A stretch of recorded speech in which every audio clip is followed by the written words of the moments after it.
سينما سمري كابيزي رابيزي حيلنا للنار فلتت حقوز دستا سحاب سنيت رفتا نغسل النهار سينما سمري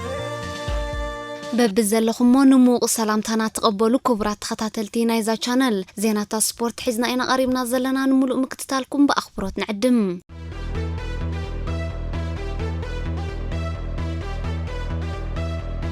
ጋንታታት ጽንዓትን ዓራግን ጎባል ለሃገራዊ ውድድር ሻምፒዮን ኤርትራ ማውንቴን ባይክ 2021 ኮይነን ካብ 6 ዞባታት ኤርትራ ዝተዋጽኡ 17 ጋንታታት ናይ ደቂ ተባዕትዮን 8 ጋንታታት ናይ ደቂ ኣንስትዮን ዝተሳተፉ ሃገራዊ ውድድር ሻምፒዮን ኤርትራ ማውንቴን ባይክ በዓርብን ቀዳምን ክሰላሰልን ከሎ ኣብ ናይ ደቂ ኣንስትዮ ውድድር ብውህልል ነጥቢ ጋንታ ዓራግ ጎብለል ክትከውንን ከላ ኣብ ናይ ደቂ ተባዕትዮ ድማ ጋንታ ጽንዓት ብውህልል ነጥቢ ጎብለል ሃገራዊ ውድድር ሻምፒዮን ኤርትራ ማውንቴን ባይክ ኮይናም እቲ ኣሞንጎና ኣሽትመን እስያት ናይ ክልቲኡ ጾታ ዝተኻይደ 102 ደቂ ተባዕትዮን 32 ደቂ ኣንስትዮን ተወዳደርቲ ዝተጸምበሩ ሃገራዊ ውድድር ንሓያለ ዓመታት ተቋሪጹ ድሕሪ ምጽናሕሎም ዓመት ዝጀመረ ኮይኑ ኣብ ደቂ ኣምሓረን ከባቢኡን ተሰላሲሉ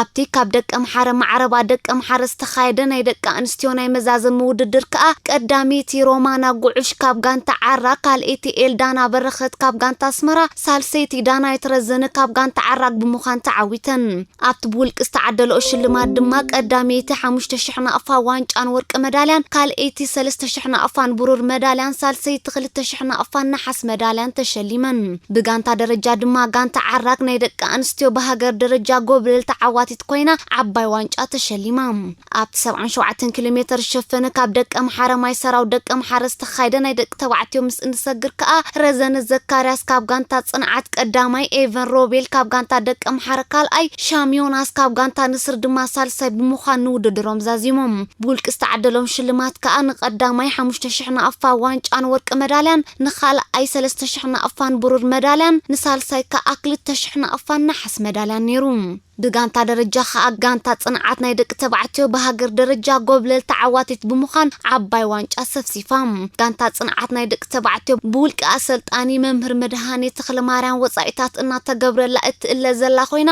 ኣብዚ ግዜ ዝናይ በሐቂ ተካእተ ተቀዳደምቲ ኣብ ምፍራይ በቀዳምነት ተሰሪዓ ዘላ ጋንታያ ተቀዳደምቲ ጋንታ ጽንዓት ኣብቲ ናይ መዛዘም ውድድር ኣብ ቀዳማይ መዓልቲ ዝነበሮም ሃጓፋት ብምሽፋን ነቲ ውድድር ብምቅላስን መቀረት ብምሃብንዮም ተዓዊቶምሉ ካብቲ ኣብቲ ናይ መዛዘም ውድድሮም ዝወድኡ 8 ተቀዳደምቲ ከዓ እቶም 6 ብምሉኦም ተቀዳደምቲ ጋንታ ጽንዓት እዮም ነይሮም ንመወዳድርቶም ኣላሻ ቢሎም ብምዕዋቶምን ብዘርኣይዎ ብቕዓትን ድማ በሃገራዊ ፌደሬሽን ኣድናቆት ረኺቦም ኣለው بزيكازي أم نيدك أنستيو غانتاتات أسمران سنعفن أم نيدك تبعتيو دما غانتاتات من دفر عدك أم حرن سنعفن بلوس بقعزن صبارق عنيرن بز مخنيات هاقراوي وددر شامبيون إيرترا ماونتين بايك عبو وددر كوينو أبزنايلو معامت وددر بزحات تسفازلو من نسيات تقدادم تستن صبارق وينيروم أم نيدك تبعتيون دك أنستيون قبل الزبلا غانتاتات صنعاتن عراقن بحد أسلت أني مالت ممهر مدهاني تخلا ماريا من زئليام أبت هاقراو وددر كأكلتي أنغانتاتاتين نتن استدالوا 4 تواناچو تعويتنالن እዚ خاوጽيت ممهر مدهاني ስለዝኾነ فولي مسغانان يوهانان زدليو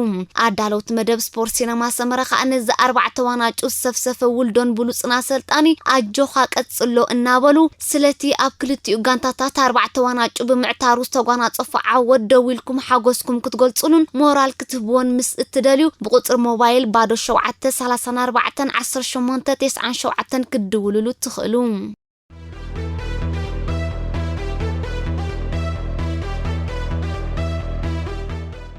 አውድድር ዶብስ ቢንያምናትና ኤለን ቡሉጽ ዓወታን ጸዋሪኦም ምስ ፈረንሳዊት ፕሮ ኮንቲኔንታል ክለብ ዴልኮ ናይ 4 ዓመታት ውዕል ዝጸንሖሞ ምስ ኣን ሓደ ዓመት ድሕሪ ምጽናሕ ካብ ኣወጽዩ ምስ ፕሮፌሽናላዊት ቤልጂማዊት ጋንታ ዋንት ጎርት ካብ ወርሕን ሓሰ ጀሚሩ ውድድሩ ዘሰላስል ዘሎ መንእሰይ ኤርትራዊ ተቀዳዳማይ ብሽክለታ ቢንያም ግርማይ ንሱምያ ተቀዳደምቲ ዓለም ብምስታፍ ኣብ ፈረንሳ ክካየድ ኣብ ዝቐነየ ውድድር ቱር ዶ ዶብስ ኣብ ተኸታታሊ መዓልታት ሻብዓይ ቀዳማይን ካልኣይን ደረጃታት بمحاز دميقوم ኣብዚ ትማል ሰንበት ዝተሰላሰለ ልዕሊ 200 ኪሎሜተር ዝሸፈነ ውድድር ዶብስ ካብ ሞንቴር ዝተበገሰ ኣፖንታርሌ ዝተዛዘመ ኮይኑ 7 ተረርቲ ዓቐባት ምሕቋር ዝነበሩ እዩ ኣብቲ ሓያልን በዳህን ቅድድም ከዓ እታ ትስዕብ ዝነበረት ዓባይ ጉጅለ እቲ ውድድር ክዛዘም 10 ኪሎሜተር ክተርፎን ከሎ ነታ ሃዲማ ዝወዓለት ንእሽቶ ጉጅለ በመጥቃዕታት ቲዋት ፒኖት ኤሊ ጌስፐር ናይ ሮኪንታና ሓያል ፈተነ ኣካይዳትላ ኣብ መወዳእታ ኣብ ዝተኻየደ ቅጽበታዊ ውድድር ግና ፈረንሳዊ ዶሪያን ጎዶን ቀዳማይ ኮይኑ ክዕወትን ከሎ ቢናም ግርማይ ካልኣይ ቶም ፓኩት ሳልሳይ ኮይኖም ተዓዊቶም ናትናኤል ተስፋጽን ድማ 4ይ ደረጃ ብምሓዝ ውድድሩ ፈጺሙ ኣብ ፈረንሳ ኣብ ሰላሰል ውድድር ዶብስ ክልተ ፕሮፌሽናል ኤርትራውያን ተቀዳደምቲ ምስ ቀዳሞት 5 ብሉጻት ተቀዳደምቲ ውድድሮም ምዝዛሞም ኩርዓት ዝፈጥር እዩ በዚ ኣጋጣሚ ንቢናም ናትናኤልን ኣብ መጻኢ ብሉጽ ዓወት ከንጸባርቑ ሰናይ ሙንየትና እንገልጸሎም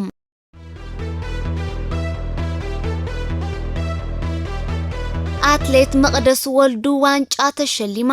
ኤርትራዊት ፈረንሳዊት አትሌት መቅደስ ወልዱ በቀዳም ኣብ ላንጎይክስ ፈረንሳ ኣብ ዝተኻየደ ናይ 10,000 ሜትር ውድድር ጉያ እግሪ ቀዳሚት ብምውጻእ ተሸላሚት ዋንጫ ኮይናላ ኣዳሎት መደብ ስፖርት ሲነማ ሰመረ ነዛ ጅግና ጓል ኤረ ዮሃና ነበሉ ኣብ ቀጻሉ ድሙቕ ዓወት ከተመዝግብ ሰናይ ምንየቶም ይገልጹላ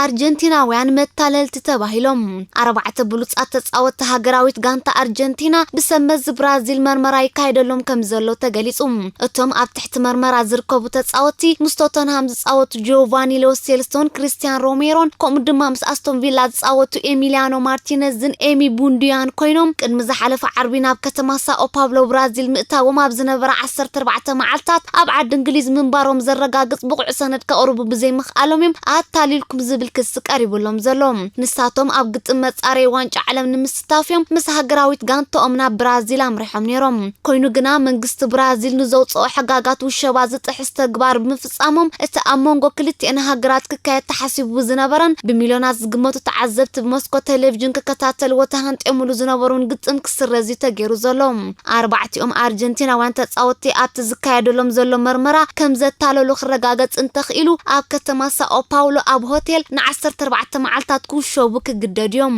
ካብኡ ናብ ዓዲ እንግሊዝ ምስተመርሱን ኣብ ለንደን 10 መዓልታት ተወሽቦም ክጸንሕዮም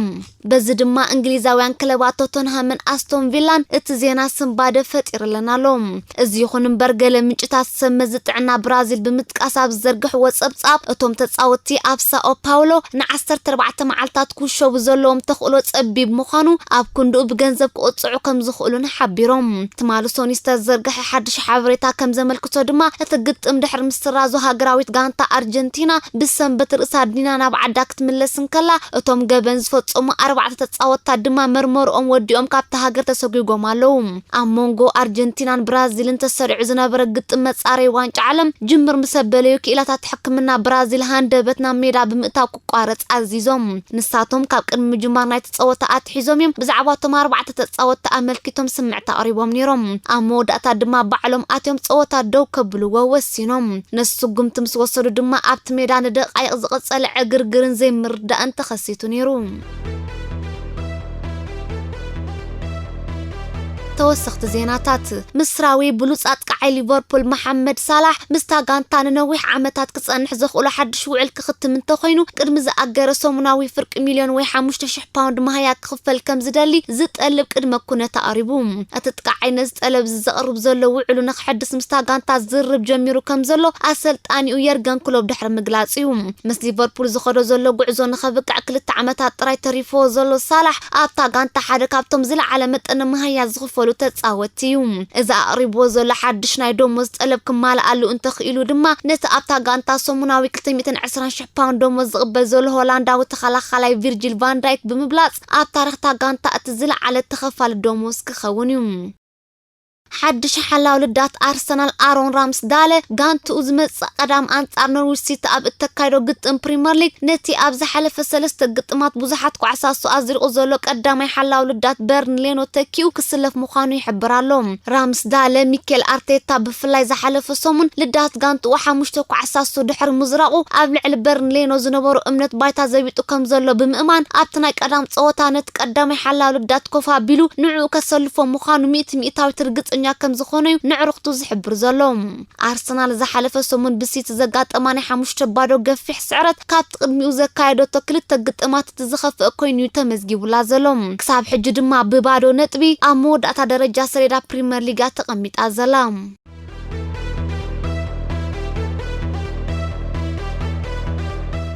ጋርዝ ቤል ሃገራዊት ጋንቱ 3000 ማይል ዝተጓዓዛ ግጥም መጻረይ ዋንጫ ዓለም ከተካይድ ምግዳዳ ፈጺሙ ፍትሓው ከም ዘይነበረ ብምግላጽ ንፌደሬሽን ማሕበራት ኩዕሶ እግሪ ኤውሮጳ ማለት ዩኤፋ ብትር ነቂፉ እቲ ምስ ቶተንሃም ዝነበሮ ናይ ልቃሕ ኮንትራት ዛዚሙ ናብ ሪያል ማድሪድ ተመሊሱ ዘሎ ወይልሳው ጥቃዓይ ኣብታ ሃገራዊት ጋንቱ ናብ ሩስያ ተጓዒዛ አንጻር ቤላሩስ ኣብ ዘካይዶቶ ግጥም ሸቶታት ምምዝጋቡ ዝዝከር እዩ ዩኤፋ ኣብ ልዕሊ ቤላሩስ ማዕቀብ ስለ ዘንበረ እዩ እቲ ጸወታ ኣብ ሩስያዊት ከተማ ካዛን ከም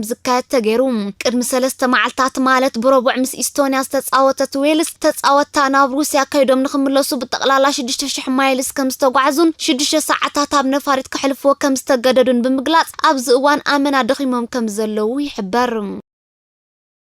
ምምላስ ክርስቲያኖ ሮናልዶ ናብ ዩናይትድ ንኣከፋፋልታ ጋንታ ዶኒ ቫን ደ ቤክ ዓብ ስጋት ኮይኑዎ ከም ዘሎ ወኪል ናይ ተጻዋታይ ሓቢሩ እቲ ወኪል ከም ዝገለጾ ምምጻእ ሮናልዶ ናብ ሜዳ ኦልድ ትራፎርድ ፖል ፖግባ ኣብ ቦታ ቫን ደ ቤክ ንኽጻወት ምቹእ ዕድል ስለ ዝፈጥረሉ ንቫን ደ ቤክ ኣዝዩ ሕማቕ ዜና ምዃኑ ድሕሪ ምጥቃስ ሮናልዶ ኣብታ ጋንታ ክሳዕ ዝሃለወ እቲ ሆላንዳዊ ኣከፋፋሊ መንበር ተቐይርት ካብ ምሙማቕ ሓሊፉ ናብ ሜዳ ወሪዱ ክጻወት ዘሎ ተኽእሎ ጸቢብ ምዃኑ ኣስሚሩሉ በዚ ኸኣ ካልእ ከተጻውቱ እትኽእል ጋንታ ከናዳ ክግደድ ከም ዝኽእል እትወኪል ወሲኹ ኣመልኪቱ በዚ ድማ ዩናይትድ ንዝተጻዋታይ ናታ ካብ ቅድም ኣትሒዛ ዓይና ዘውደቐትሉ ኤቨርተን ከተፋንዎ እውን ተማሕጺኑ ኣሎ